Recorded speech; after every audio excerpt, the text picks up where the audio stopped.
things. So good evening, everyone, and thank you all for coming. For those of you who don't know me, my name is Marie Lamy, and I'm the president of the BC Society of Homeopaths. We've organized this memorial this evening to remember and celebrate the life of our dear friend Iain Mars.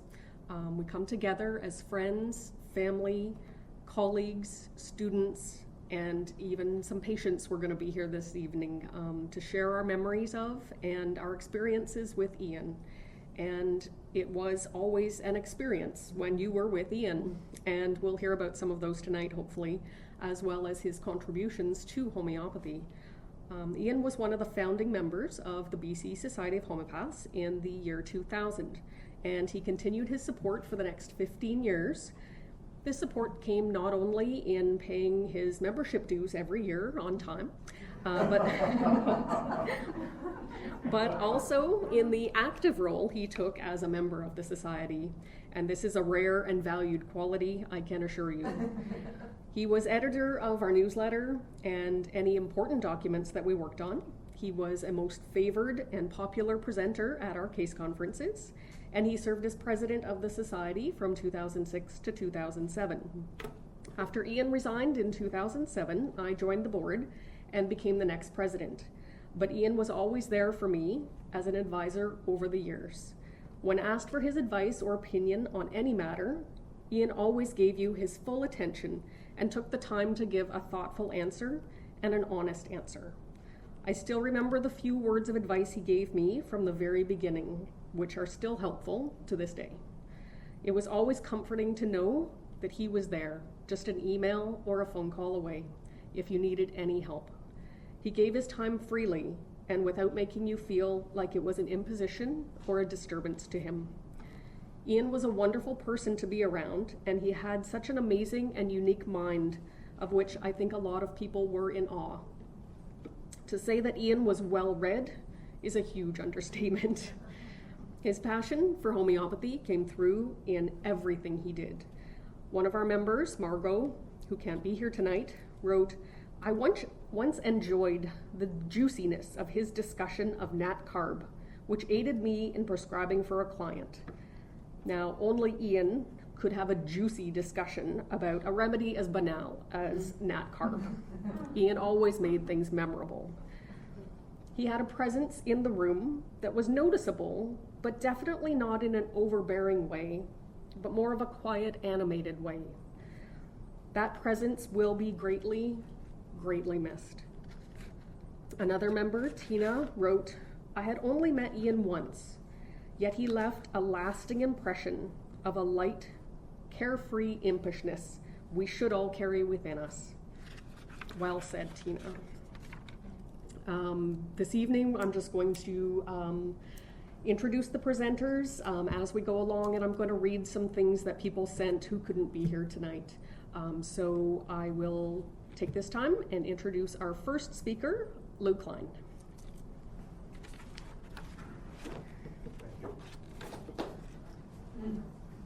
Very well said, by the way. Oh, Iain, geez, what to say about Iain Mars? I think his name says everything. It's so unique, you know, and it's a unique name. And Iain, I believe, was a very unique person. There's no other person like Iain. Would everyone agree with that? I mean, totally, you know. You just, and Iain did not conform to whatever societal standards there were to present himself in a certain way. He just was who he was. And I always respected that about Iain.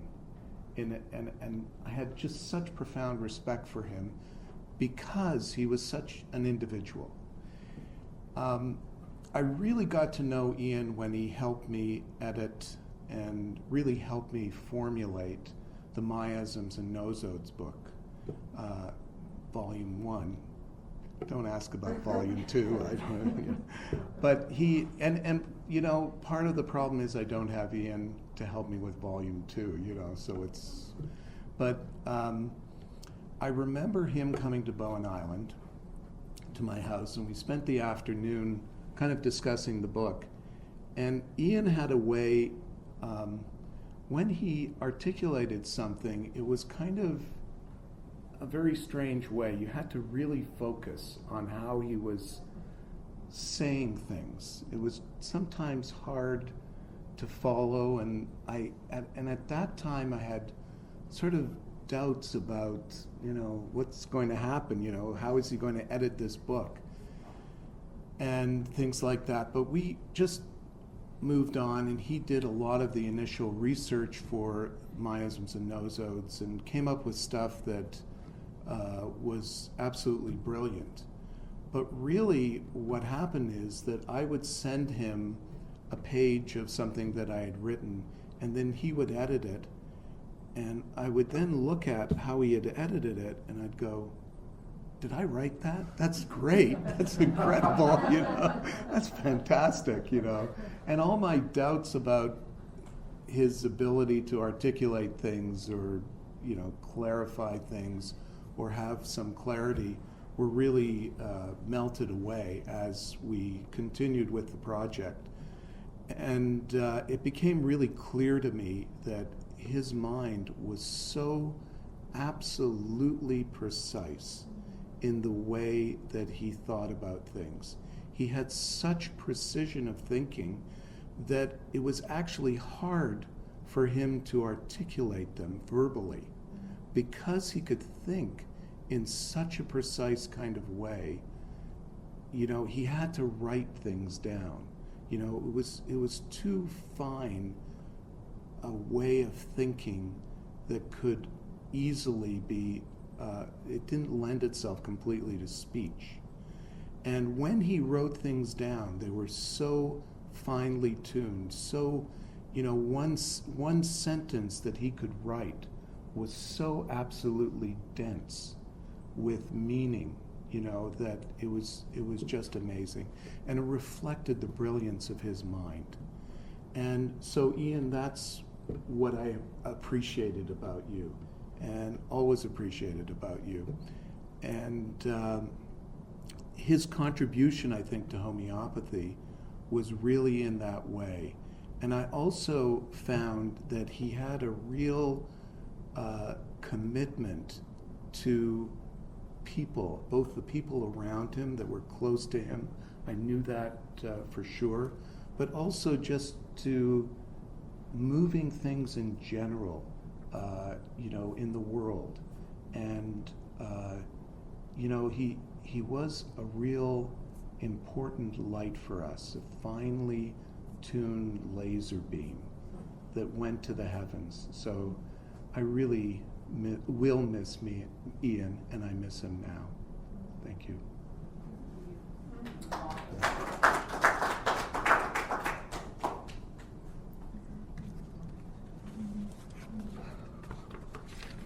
Thank you, Lou. The next thing I'm going to read always makes me cry, so I'm going to warn you now. Allison Douglas Turner sent me this email, and this is her thoughts and words that she would like to share about Iain. Iain Mars was a valued friend and colleague for 20 years. He was sincere and generous of spirit, sharing his gifts, his ideas, his encouragement, and his time. He was brilliant, a very unique human being, and a bright presence in our lives. I will truly miss him. He wrote and edited for many professional journals, Links, Spectrum, Interhomeopathy, to name only a few. He encouraged me in my writing too. I respected his experience as a writer and editor, and also knew that I could trust him to be honest. It was such a gift to me. I'm sure that Iain helped many others in the same way. I have fond memories of a homeopath's weekend that he hosted on Salt Spring Island. We stayed at his wife's family home. It was wonderful to spend time together, to share ideas, meals, and walks. It was so generous of Iain. He was a true seeker after truth. He didn't like anything too pretentious or too nice.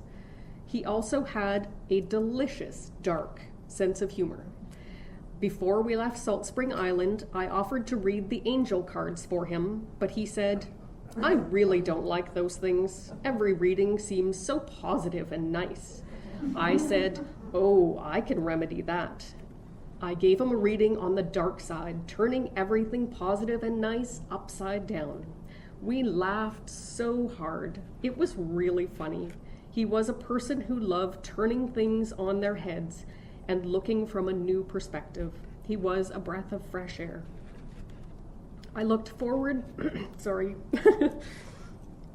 I looked forward to his presentations at the BCSH case conferences for that reason. He presented new ways of looking at things, new ways of mapping, categorizing, and thinking that always led somewhere exciting and unexpected. I loved that about him. With Iain, I always expected the unexpected. I remember one year, I think at the conference, he took excerpts from provings and turned them into poems. I wish I still had a copy of them. They were so much fun and really brought the remedies to life. A friend, colleague, board member, writer and editor, fellow homeopath, presenter, thoughtful observer, and investigator of life. Iain touched our lives in many, many ways. Thank you, Iain. We will miss you. So,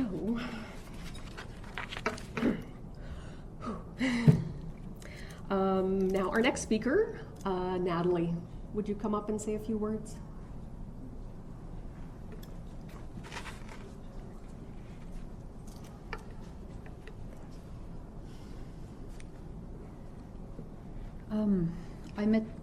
I met Iain when I first arrived in Vancouver in 92, 93, and I didn't meet him as a homeopath. I met him as a Greenpeace canvasser, and he was a friend of a friend and told me about Greenpeace and then about homeopathy, and I thought, oh, we have something in common, because I was, well, long story, but I was interested in homeopathy.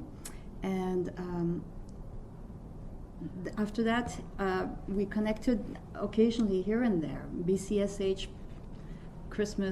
West Coast Homeopathic Society Christmas party at Pat Walker's house was when we had our first real conversation. And I was at the door, receiving payments for tickets for entry fee, and he instead of joining the others, I was downstairs and by myself and enjoying little treats on my own. He stayed with me. He wanted to just keep me company for a while, and he stayed much longer than I expected. A good half hour, I would say, because we started to talk about this and that and everything. And he asked me, you have a sweet tooth? He was looking at the trees, and I said, well, yeah, I guess I do. He said, do you have a favorite? I said, chocolate. He said, good choice, because he approved of chocolate. He was telling me the virtues of chocolate compared to other sugars, and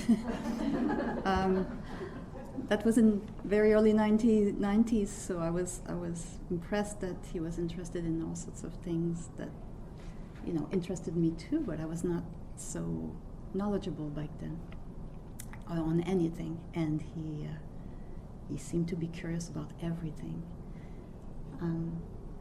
He became a friend over time. Not that I knew him as well as I wish I did. And I will miss him. Thank you.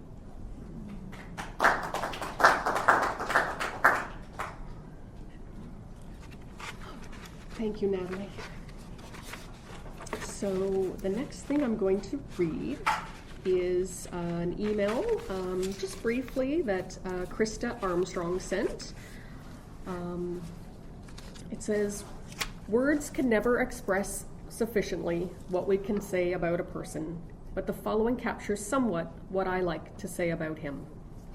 I enjoyed my conversations with Iain throughout the years. I appreciated his expertise, knowledge, and insight on many matters of subjects, and particularly on homeopathy. I have seen him present a cured patient, and I was amazed at how he would come up with this particular remedy. He was a very accomplished homeopath. I will miss Iain's contributions and insight into homeopathy and life in general. Farewell, my dear colleague. Caroline did send something to read from the school, but she also sent a little poem that she would like me to read. She said, I feel this reflects Iain's passing in a particular way. He found joy in haiku, and this is a classic from Basho, a Japanese poet. It's 3 lines. Temple bells die out, the fragrant blossoms remain, a perfect evening. Allison, come on up and say a few words. Well, there's 2 things I'm going to do. Kim Boutillier has sent something to be read, so I'll do that. But first, I think I'll just start with I probably should have written it down after all. I thought I would just get here and say, what it was that I loved about Iain. I met Iain very early on in my studies of homeopathy. It would have been within a couple of weeks of starting school, and he was part of Leanne South's study group that we met at the graphics joint on Seymour, and that in one of their conference rooms. And he was quiet, but you knew from his droll sense of humor that he probably was a pretty mischievous human as well, and that came out pretty quickly as soon as you started to spend any time with him. He did have a respect for homeopathic tradition, absolutely, and he would kid about when to hew to the line, and he was very comfortable at thumbing his nose at the parts that I was taking way too seriously early on. Everything was a pearl that dropped from the master's lips, and he was like, well, okay, but not so much maybe. Give it a couple of years and maybe you'll see. When we first started the South Fraser study group, he was always very popular speaker. And I particularly remember one occasion where he seemed really kind of different than he had ever been in his presentation. And afterwards, he admitted that he was conducting his own proving of Metarainum, which made a whole lot more sense of the evening when you thought about it later. It's like, my goodness, he was a brave man too. His intellect was absolutely unique, razor sharp, and I thoroughly enjoyed every conversation I ever had with him. I had the good fortune to have access to all of our homeopathic literature, as most of you who know me, the years I put in at the homeopathic bookstores. And so I was always very happy to talk books with Iain as well. We always had a laugh. We tried to meet a couple times a year for a bowl of soup. I was always struck with how absolutely essential his family were to him. He was always kind enough to ask about my son Patrick, and he was always very proud to bring me up to speed on whatever Jonas was up to. So that was always a nice meeting point as well. I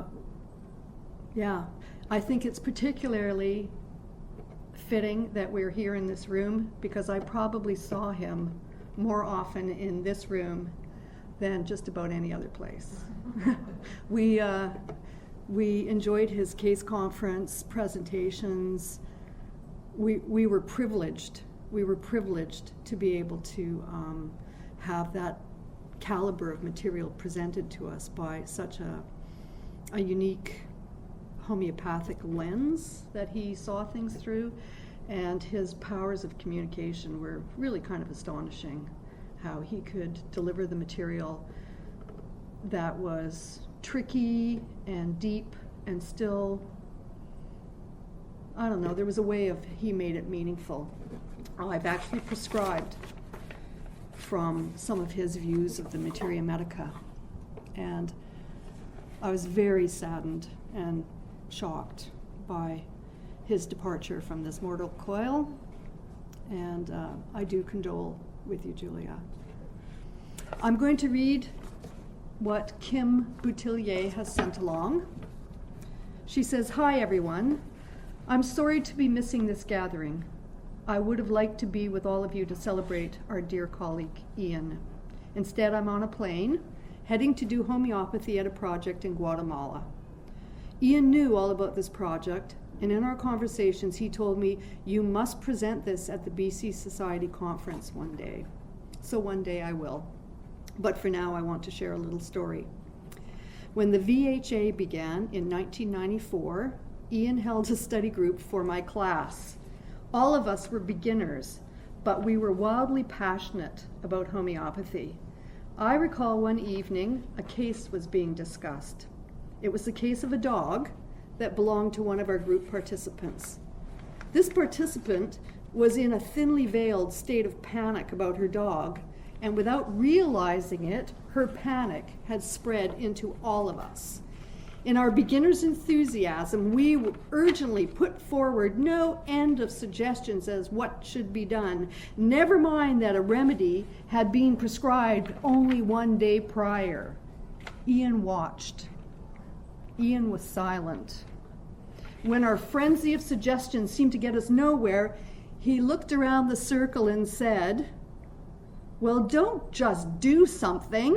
Stand there." It was perfect. In his turning of the phrase, he taught me a lesson that I've never forgotten. If I ever find myself feeling I need to do something fast, I hear Iain's voice whispering in my ear, "Don't just do something. Stand there." Thank you, wonderful Iain. You are missed. And he is truly. Thanks.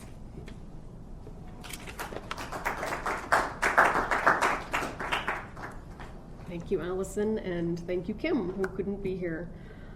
I do remember the first time I saw Iain speak at a conference. I was just a student, and when you're a student and you're invited to the conferences, you don't want to go because you don't think that you belong or that you'll learn anything or that you'll absorb any of the material or all these fears. And so I went, and Iain, I think, was the first presenter, and he presented a case of Hecla lava. I remember that was the remedy.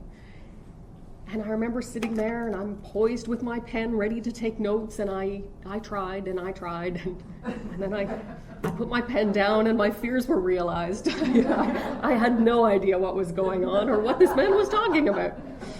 So, I calmed down after a few more presenters went, and things became back to a normal teaching routine, speaking about cases and symptoms and remedies, but I will never forget that. And over the years, I learned that when Iain was presenting, that you didn't attempt to take notes. You just needed to sit back and watch the genius unfold. Yeah.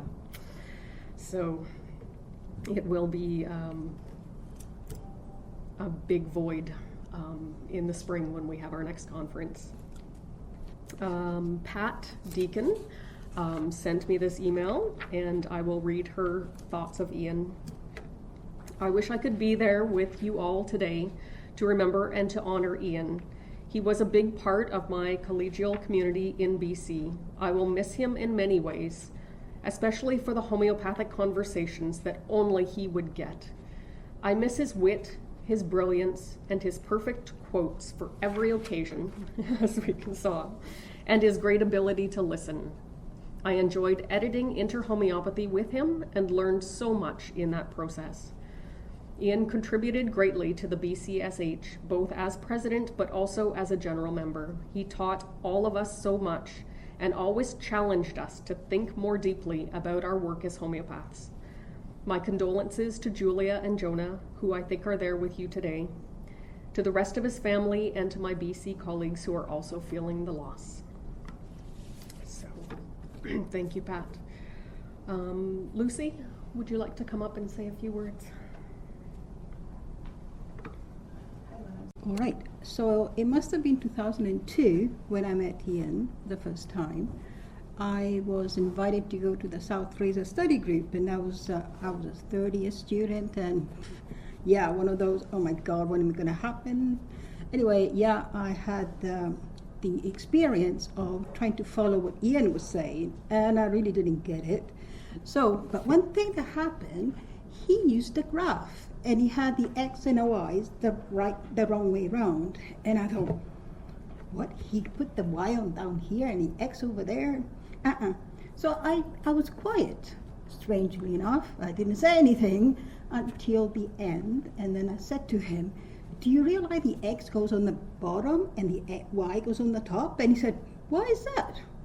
I was really surprised because normally people know about this, right? So I said, okay, the X is where you actually take the measurement. You decide when to take them, and then the Y is what you kind of measure. And he just looked at me and said, you're making pictures in my head. And I thought, okay. And we spent most of the evening talking about X and Y's. And that was, for me, most, he kept saying, but this is extraordinary. You remember the way he used to say it? And I thought, okay, how extraordinary is X and Y's? But Iain was the kind of guy that used to get excited about things that, we would take for granted. And, yeah, that was Iain. As as my kind of experience, as within the homeopathic community, I produced a bulletin for many years, and of course, Iain was the one who was editing out. But what I always appreciated, that he would only edit it in such a way that the sense was still there. And so, the little stories or whatever was included was not edited out. He would just change a little things and things would look way better. How did he do that? Never got that one. I remember when Iain was into the carbons, and I used to be into organic chemistry, so I thought I knew the carbons. But he started going on and on about the circle and the spiral, and he lost me, and I thought I knew something about the carbon, but his mind was extraordinary. And the last thing I want to say, he borrowed a book from me. I think it was the bird book. And I said, well, I can meet you in Vancouver. And he said, no, I drive to your place and deliver it. So it was a nice sunny afternoon. And it must have been a weekend because both my husband and my daughter were there, and we had tea outside on the deck, and my daughter was probably about 4 or 5 at that time, and she was fascinating about this man, right, the way he would talk, and at the end she decided that she was going to give him one of her precious beads. And Iain said, no, it's yours. No, I want you to have it. And after he left, I realized that the bead was no longer there. He took it with him. And I thought that was very touching. When I told my family that Iain passed away, they were quite sad. They only met him once. And they were really sad. And I said, well, another, great man went to the beyond. So I just want to say I'm really honored to have met Iain. And I just hope that on the other side he's going to watch out for us and edit us out. Thank you. I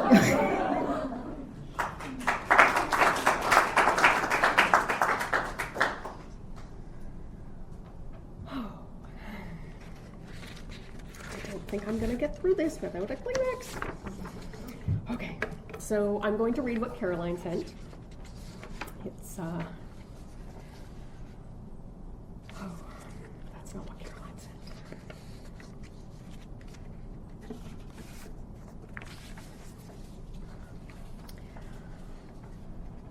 Iain's characterful contributions to the teaching at VHA over the past 4 years are so many and varied that it is difficult to know where to begin.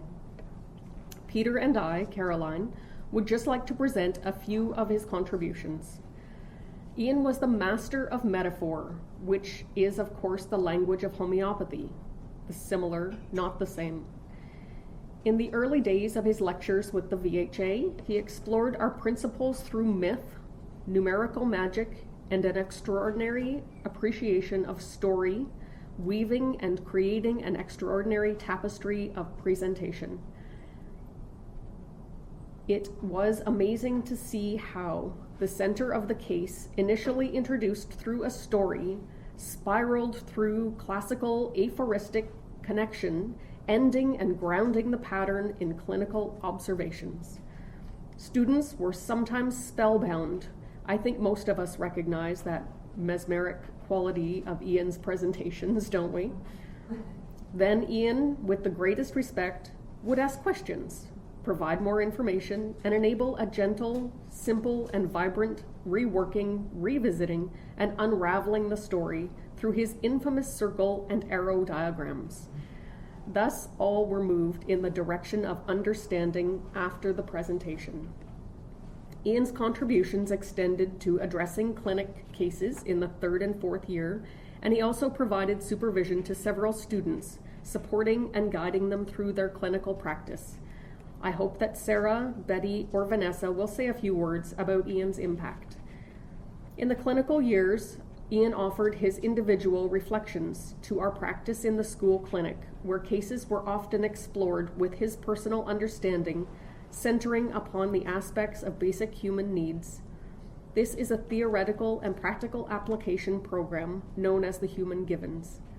Here we discussed cases with compassion and deep appreciation, highlighting the correspondences between psyche and soma, emotional, mental, reflecting the physical pathologies. Gentle and responsive gathering of information led to extensive and sensitive exploration of potential remedies using not only repertory, but also often full expansive thematic knowledge based on Morelli, Jeremy Sher, and Iain's considerable knowledge and experience. We also dove deep into proving information to appreciate the pictures of the remedies under consideration, introducing at an early stage the importance of thorough differential diagnosis and ways through, in this age of vastly expanding materia medica. Iain's extensive preparation has legendary qualities, and the resultant generosity of paper cases to illustrate and ground remedy study was phenomenal. He would humbly apologize as he sent them for printing, so much so that after 2 lectures we sent them as digital packages to save the forest. Students received most valuable portfolio of cases. I suspect that most students yet have a wealth of cases to read and enjoy. Iain's voracious appetite for illustrative material was not confined to educational literature. He loved to eat. It was always a great joy watching Iain tuck into the VHA snack time spread as he murmured, "Yeah, nice." A gentle and perceptive humor often encircled Iain in his interactions with us all. He also had a Saturnarian depth of appreciation of world issues. Perhaps some perceive the magician in his qualities. He certainly had a magical way with him.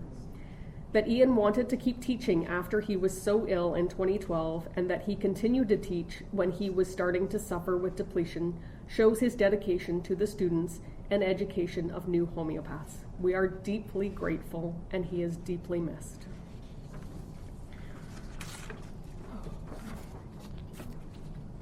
Okay. Barb, come on up.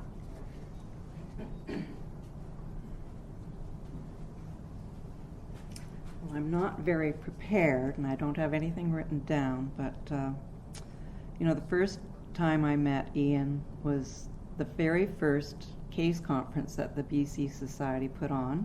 Allison was there, and I was the first presenter. Yeah. And Beaver, the Beaver Castorium case, and I thought I did pretty well, coming up with this remedy, and anyway, about halfway through, he kept adding things, you know, and you know, it was wonderful, but it was also a little intimidating because it was so brilliant, you know. I mean, I just never met anybody like him, which I'm sure, you know, we could all attest to, right?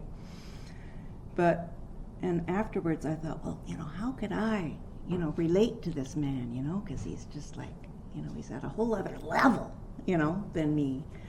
But, you know, Iain had this incredible ability, I think, to really meet you at your level and not make you feel anything less than, or, you know, he just had a real incredible way of, you know, helping you understand, or, yeah, just, yeah, very, very sweet. Another little connection was, you know, Iain was a lot of fun at the conferences, as we all know, and he'd help with the cleanup and the preparations. And one night we went all for dinner. I think it was pretty close to here, I think, and there's quite a few of us. I don't know if anybody was there at that particular dinner. Anyway, we found out that we were at the same workshop in London, England. We couldn't believe it. It was Jill Pearce. You probably know Julia. I don't know if you knew him back then. It would have been in the 80s, early 80s, or maybe mid 80s. Okay. So that's when it began. Right. Well, this wasn't homeopathy. Oh, This was with Jill Pearce on Mongolian and Tibetan voice techniques. Yes, that was in London. Yeah. Yes. 2 years or 3 years prior. Yeah. Okay. 3. Okay. Yeah. Anyway, we just thought. Anyway, that kind of bonded us, that we had done that together, and you know, from then on, you know, he's just such a wonderful. He is, and well, you know, he is, because he's, you know, carrying on, I'm sure. Just a beautiful soul and a wonderful heart, and you know, he's a good lesson in, you know, do not judge, you know, until you really get to know somebody, because I really was intimidated by him, and I don't usually connect with people on that intellectual level. I just find it difficult, you know, but he just made it easy and approachable, and yeah, he was just so much fun, and so brilliant, and we, you know, exchanged remedies and books and kinds of things. Came to Chai one night, you know, the place that, you know, you've come, and yeah, just gonna miss him so much. I couldn't believe it when I heard it. Yeah, very shocking. So, anyway, thanks.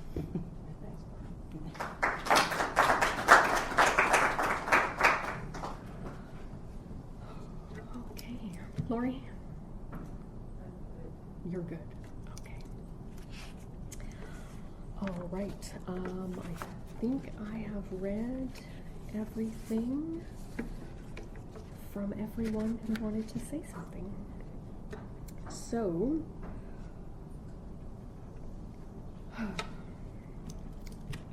I want to give everyone an opportunity. If anyone else wants to say a few words, please come up now. You got a copy of the notice that's going to go into links? Yes, I do. It really amazed me how many people, when I asked, when I was organizing this event and asking people to send in things, I was going to put together a scrapbook and things like that of little, you know, things that people wanted to say about Iain, and it amazed me at the number of people who said, I only met him once, but he made a big impression on me, and that says a lot about Iain.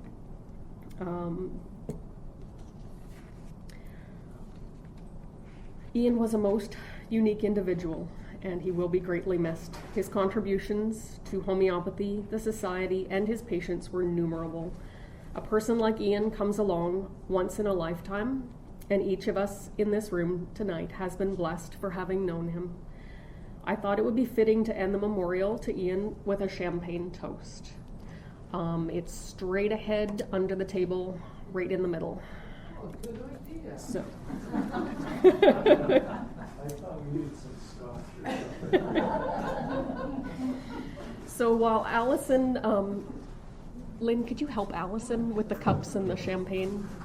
While she's doing that, while we're passing the champagne around, I'm going to read what is going to be published in the next issue of Links. It was compiled by Melanie Grimes, Pat Deacon, Allison Burden, and myself. Iain Mars, homeopath, educator, and friend, 1956 to 2015, by Melanie Grimes. Iain Mars was born in England on July 22, 1956. He attended Oxford University, where he majored in literature. Shortly after moving to Canada in 1990, he began his study of homeopathy. Melanie Grimes states, "I had the great pleasure to study homeopathy with Iain, as he was first introduced to it in Paul Hirsch's class in Seattle beginning in 1992. Iain had already been writing and studying the anagram, and his experience with typology enabled him to quickly understand materia medica. Iain later studied with Lou Klein and graduated from his homeopathic master clinician course in 2004. Iain became assistant editor with Dur Elmore of Simillimum, Journal of the Homeopathic Association of Naturopathic Physicians. He co-edited from 1993 to 1996. He had a keen intellect and a love for homeopathy and the anagram, states Dur Elmore. He was a diligent worker and an excellent editor. He wrote some fine articles and commentaries in Simillimum. Iain published one article in that journal. In 2001, Iain's article, Drawing Conclusions, was published in that journal and later presented at the BCSH Case Conference. Iain went on to edit homeopathic links for Harry Vanderzee and to edit books for Lou Klein and many others.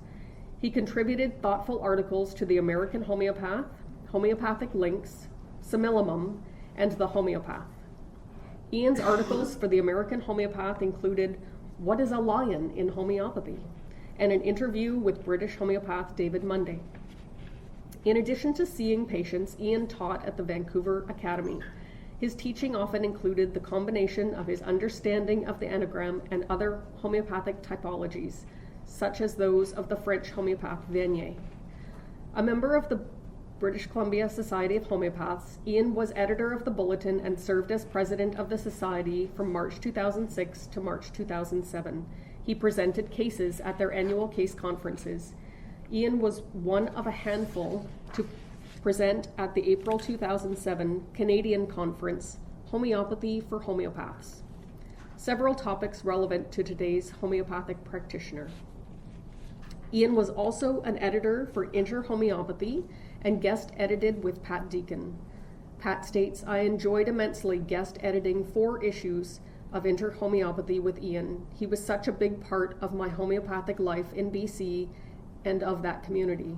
I will miss his kindness, his insight, his humor, his quick intelligence, his unique perspective on everything, and his ability to come up with the perfect quotation for every occasion. Articles published in Inter Homeopathy include Chemical Algebra and editorials and a Materia Medica of Burita Brahmata. Laurie Dack, colleague and collaborator, comments that Iain had a marvelous ability to bring several paradigms together and lay one on top of another, and then one more on top of that, creating a seamless mosaic that deepened one's understanding of all the threads. Wonderful tapestries he wove, and what a storyteller. Iain's insights, attention to detail, broad intellect and intelligence, and sense of humor made a profound impact on his colleagues, patients, and the international homeopathic community.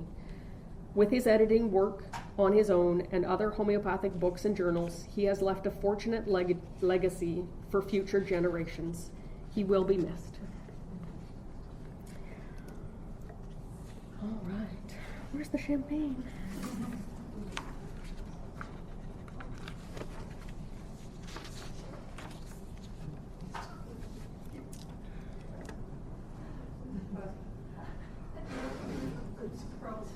Thank you.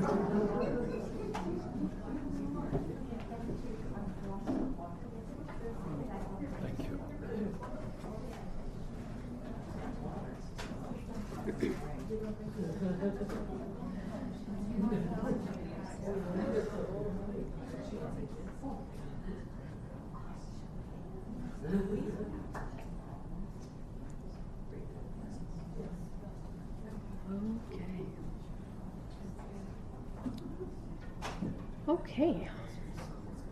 Does everyone have a champagne? All right. I think we're all Raise a glass. okay. So before we finish with the toast, I would like to read a poem that Iain wrote and presented at one of our case conferences. Clouds over the mountain slopes, shadows of clouds, the idea of a photograph. Words about photos of shadows of clouds. Waiter, waiter, there's no sun in this soup. Iain Mars, 2005. Okay, and so I propose a toast to Iain Mars. The sunshine that was your life shone very brightly, and so it burned out too quickly. But you passed a little part of that sunshine to each one of us, and you had so much of it to give that the greatness of your life will shine on for a very long time. To Iain. To Iain.